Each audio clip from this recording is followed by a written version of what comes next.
to The Real Story on Skin by Skintuitive Med Spa, where we break down what your skin has really been trying to tell you.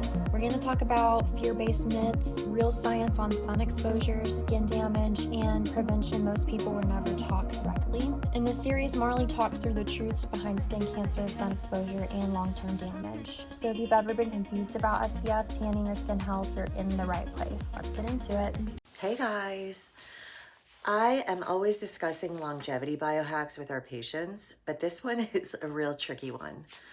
One of the craziest myths that our mixed up healthcare system in the US has conditioned us to believe is that UVA from the sun exposure is the biggest thing out there that ages us. Newsflash, this is simply not true. If you don't have protection of your health, you're going to be swallowed by the tsunami that's headed everybody's way. It's scary. So the more sun you get, the more life you get. The more time you get, the less disease you get. The less time you need doctors. And that's the real story. The other biggest myth buster misconception here is this. Skin cancer is often presented as a really simple story. Too much sun equals damaged DNA equals skin cancer. But the real story is much deeper, much more nuanced and complex. It's not sun damage, the sun's damage to blame. It's the terrain of the lymph, the mitochondria, the extracellular matrix, the immune system challenges that we have, the emotional landscape that we carry, kind of all beneath the surface.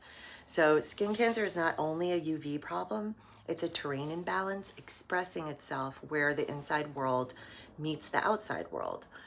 So sunlight is not the enemy. It is actually just a messenger.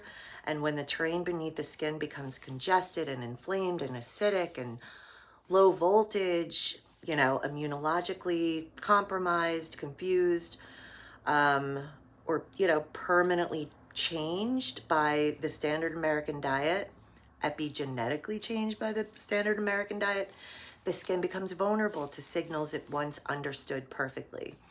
The most dangerous thing in our world for your skin is not the sun. It's something most people eat nearly like every single day. And this isn't my personal theory. It's really seed oils that age your skin faster than the sun, believe it or not.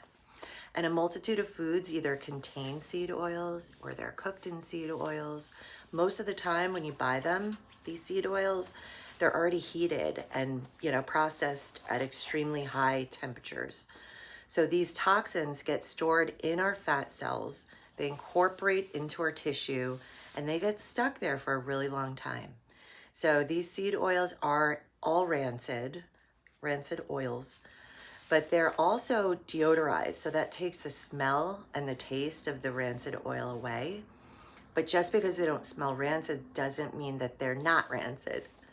And, the biggest problems are that the byproducts that are called aldehydes, which are extremely toxic, especially when you reheat the oil, because again, restaurants, food formulators, they all use seed oils as a way to fry things. So especially with fast food.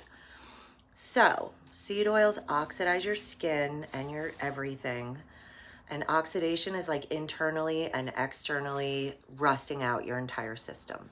So if you want to have youthful, age-resilient, beautiful skin, avoid the seed oils and start going outside and getting, a healthy amount of sun, which kind of looks like a 30 minutes, before 10 a.m. or 2 p.m. or after 2 p.m. Because from the sun, you can get not just vitamin D, but also infrared, which is super healing to your skin, as well as your hormones. It can help increase melatonin, which is a very powerful antioxidant for your cells.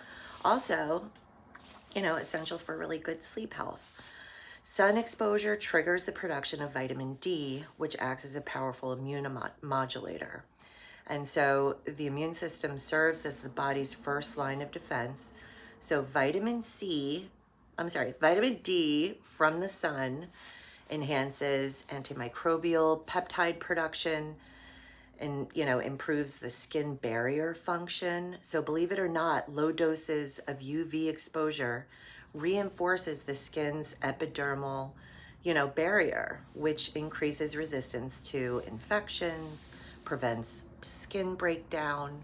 It also helps autoimmune regulation. So it helps maintain immune tolerance, reducing the risk of immune systems, kind of immune system attacking the body and its own tissue. This is linked to a lower incidence of things like multiple sclerosis, type 1 diabetes, things like rheumatoid arthritis that I have. The last big one is T cell modulation. So this is a big one that controls excessive inflammation. This is why before the 1950s, most hospitals would be built with rooftop solariums, for sick patients to be able to get doses of perfect vitamin C to promote healing and immune boosting. Needless to say, all of this false programming and demonization of the sun really frustrates and upsets me. It's really tough and exhausting to have to convince patients that, what they believe to be true is actually not true. Having to tell them that the sun is not our enemy. It's not something that we need to avoid like they tell us. Our health systems have become so far removed from the truth. And to me, it's just wild. So we have to open our eyes and not be as susceptible to the spoon feeding of false information.